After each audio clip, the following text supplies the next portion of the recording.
beacon of freedom in a region filled with dictators and thugs and theocracies. Let me ask you this. When was the last time two truly free societies went to war with each other? I asked my staff today. We couldn't find one.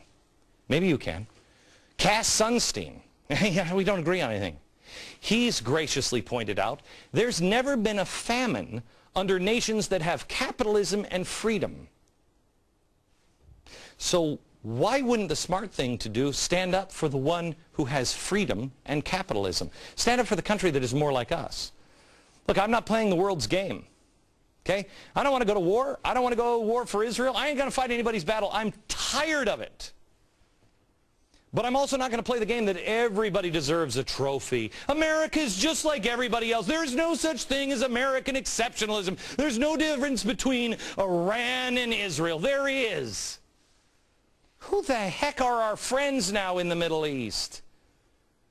Is it Saudi Arabia? I love Saudi Arabia. They're fantastic. Saudi Arabia, they're our friends. Remember, they only sent us 19 of the hijackers on 9/11. They were from Saudi Arabia. There's no freedom of religion over there. You better not bring your Bible or any other book except a Quran.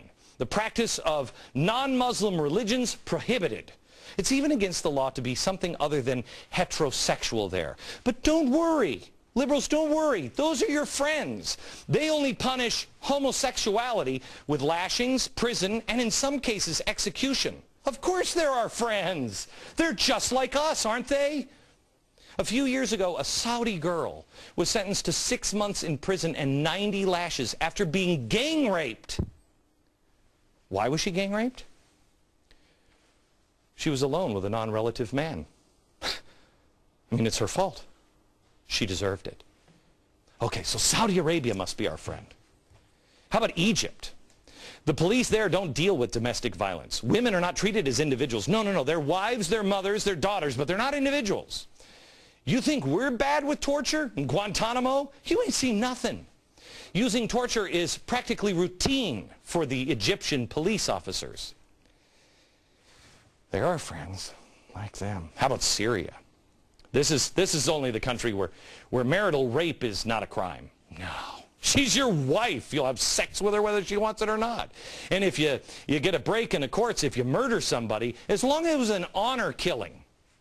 The Ministry of the Interior estimated that 38 honor crimes took place between June 2008 and June 2009. Other estimates are much, much higher.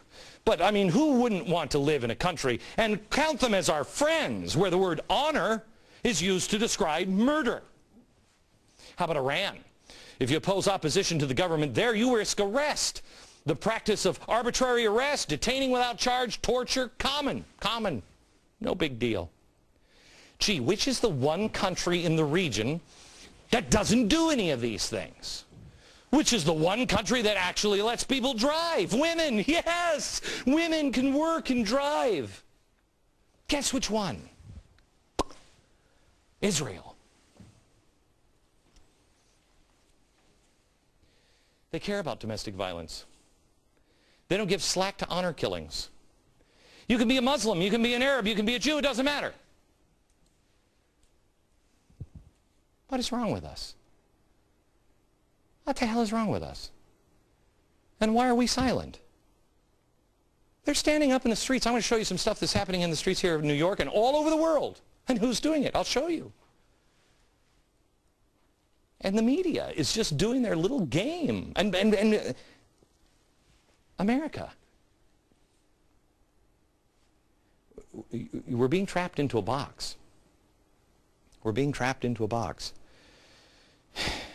You know, we don't have a lot of friends. We don't have a lot of people that believe in capitalism and freedom anymore. What are we doing? When did we have the conversation that we were going to side with Egypt and Saudi Arabia and Iraq and Iran and Syria? When did we have that conversation? Sell our friends down the river. Better have that conversation soon, because believe me, in the media and the halls of power, they are deciding those things now. History is being written.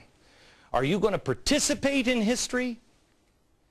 Or are you just going to have your children read about it and then say, Daddy or Mom or Grandma, Grandpa, Where were you? Back in a minute.